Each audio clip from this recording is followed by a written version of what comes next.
पर्वत की तलहटी में एक घने और ऊंचे वृक्ष पर बुलबुली नाम का एक विचित्र प्रजाति का पक्षी रहता था। विचित्र इसलिए कि जब वह बीट करता था तो जमीन पर गिरते ही वह बीट सोना बन जाती थी। एक दिन एक शिकारी की नजर उस पर पड़ गई।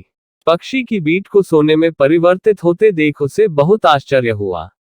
वह मन में विचार करने लगा कि मेरी आयु 80 वर्ष की हो चली, पर अभी तक मैंने ऐसा पक्षी नहीं देखा था। यह तो चमत्कारी है, किसी तरह से इसे पकड़ सकूं तो यह मेरे लिए सोने की खान साबित हो सकता है। यह सोचकर शिकारी दबे पांव वृक्ष पर चढ़ गया। पक्षी आराम से बैठा गुनगुना रहा था कि शिकारी ने उस पर फंदा फेंका और वह जाल में फंस गया। शिकारी उसे लेकर खुशी खुशी अपने घर लौट आया। उसने पक्षी को एक पिंजरे में बंद कर दिया।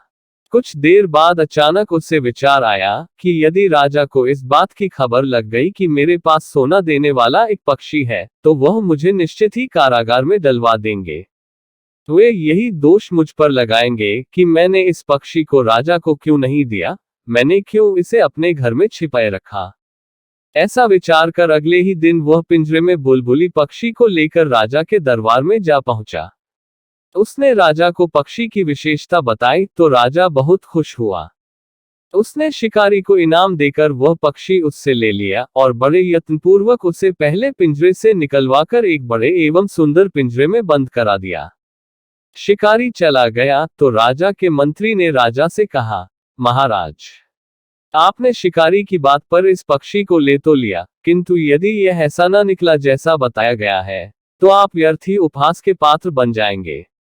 उचित यही रहेगा कि इस पक्षी को आजाद कर दिया जाए। यह सुनकर राजा कुछ क्षण के लिए सोच में पड़ गए, फिर बोले, तुम ठीक कहते हो, हम अभी इसे आजाद किए देते हैं। यह कहकर उसने पक्षी का पिंजरा खोल दिया।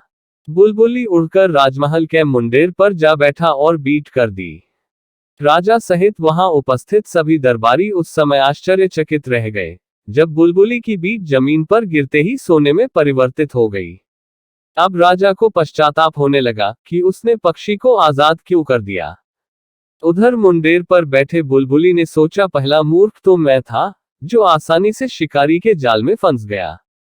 दूसरा मूर्ख शिकारी निकला जिसने मेरी उपयोगिता को जानते हुए भी मुझे राजा को सौंपा, और उससे भी बड़ा मूर्ख वह मंत्री था जिसने राजा को मुझे स्वतंत्र करने की सलाह दी।